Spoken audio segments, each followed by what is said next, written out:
سورہ ابسا کی 42 کل آیات ہیں اور اس کی آیت نمبر 31 کا تذکرہ ہو رہا تھا وفاکہۃ وابا، اور میوے اور چارہ یہ دیکھا جائے یہ دونوں زمین کی پیداوار ہے۔ میوہ جات کا حصول اللہ تعالیٰ زمین سے بندوں کو عطا فرماتا ہے، اور چارہ جو کہ مویشیوں کے کام آتا ہے، سبزہ اگتا ہے، یہ بھی زمین کی پیداوار ہے۔ تو اللہ تعالیٰ نے یہاں ان دو چیزوں کا ذکر کر کے فرمایا آیت نمبر 32 میں متاع لکم ولانعامکم، اس میں تمہارا بھی فائدہ ہے اور تمہارے جانوروں کا بھی فائدہ ہے۔ یہ اللہ تعالیٰ نے جو نعمتیں دی ہیں ان کا تذکرہ گزشتہ جمعۃ المبارک میں بڑی تفصیل کے ساتھ میں نے کیا۔ اگلی آیت میں اللہ وحدہ لا شریک ارشاد فرماتا ہے فَإِذَا جَاءَتِ السَّاعَةُ، بس جب آئے گی کانوں کو بہرا کر دینے والی، یعنی قیامت کا ذکر اللہ وحدہ لا شریک نے اس آیت کریمہ میں کیا ہے۔ جب سور کو پھونک دیا جائے گا اور اس کی آواز کی ہیبت اتنی ہوگی، ایسی ہوگی، کانوں کو اڑا کر رکھ دے گی، ہیبت کی وجہ سے جو زمین کے اندر ہے ایسی ہیبت کی آواز ہوگی جس سے مرے ہوئے باہر آ جائیں گے، زندہ ہو جائیں گے۔ یوم یفر المرء من اخیہ، اور ایسا دن قیامت کا دن ہے جس میں آدمی بھاگے گا اپنے بھائی سے۔ تو مفسرین کرام نے یہاں ایک تعبیر یہ کی ہے، قابیل نے حابیل کا قتل کیا تھا تو اس سے مراد یہ ہے کہ قابیل اس دن حابیل سے بھاگے گا کہ کہیں میرا اس کے ساتھ سامنا نہ ہو، میں نے ظلماً اس کو قتل کر دیا۔ حضرت آدم علیہ السلام کے دو بیٹوں کا تذکرہ یہاں میں کر رہا ہوں۔ قابیل نے حابیل کو حسد کی بنا پر اپنی مگیتر کے خوبصورت نہ ہونے کی وجہ سے حسد کا شکار ہوتے ہوئے ظلماً قتل کیا تھا۔ قرآن نے ذکر فرمایا ہے یوم یفر المرء من اخیہ، اس دن بھاگے گا بھائی اپنے بھائی سے۔ تو اس سے یہ بھی مراد ہو سکتا ہے کہ ہر بھائی اپنے بھائی سے بھاگے، کیونکہ قیامت کی ہولناکی ایسی ہے، ہر ایک کو اپنی اپنی پڑی ہوگی۔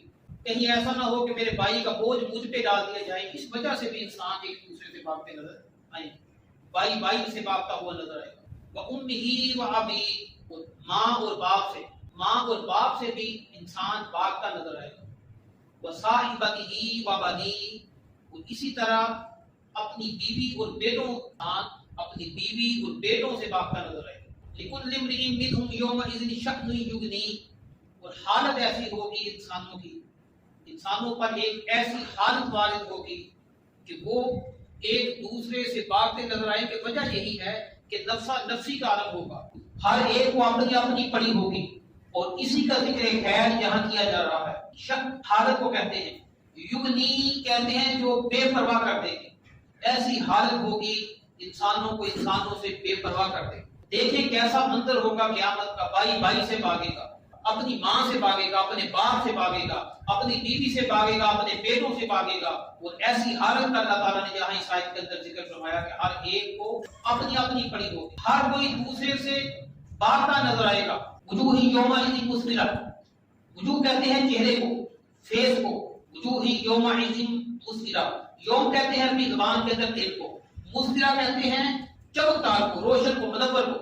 کتنے چہرے ایسے ہوں گے اس دن چمکتے دمکتے ہوں۔ یہاں اللہ شریف نے پہلے قیامت کا حال ذکر کر کے فرمایا قیامت کا دن بے شک نفسا نفسی کا دن ہے۔ قیامت کی ہولناکی کے بعد اللہ شریف نے فرمایا بے شک قیامت کی ہولناکی بڑی سخت ہے، لیکن کتنے ہی ایسے چہرے ہوں گے جو اس دن چمک رہے ہوں گے۔ نبی رحمت صلی اللہ علیہ وآلہ وسلم نے فرمایا جب انسان وضو کرتا ہے تو وضو کی وجہ سے وضو کی برکت یہ حاصل ہوگی، قیامت کے دن عزائے وضو اس کی ایسے چمک رہے ہوں گے جیسے چودھری کا چاند ہوتا۔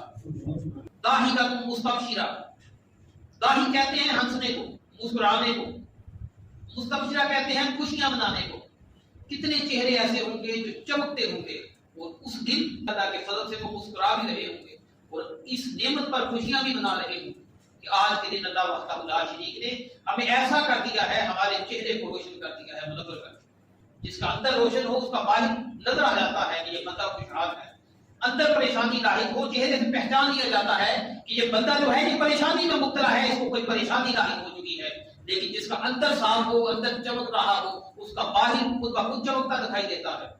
اس کے بعد ووجوہ یومئذ علیہا غبرہ، قیامت کا دن ایسا ہوگا کئی چہرے ایسے ہوں گے ان کے چہروں پر گرد پڑی ہوئی ہوگی۔ گرد پٹی کو کہتے ہیں جب انسان سفر کر کے آتا ہے، دور دراز سے چل کے آتا ہے، اس کے جسم پر، اس کے کپڑوں پر، اس کے چہروں پر گرد کے آثار نظر آتے ہیں، اسے پہچان لیا جاتا ہے کہ یہ مسافر ہے، سفر کر کے آیا ہے۔ تو فرمایا کہ وہ دن ایسا دن ہے کئی چہرے غبار آلود ہوں گے، ترہقھا قترہ، ان پر سیاہی چڑھ رہی ہے، ایسے ہوں گے ایک غبار آلود ہے۔ اور آگے ذکر فرمایا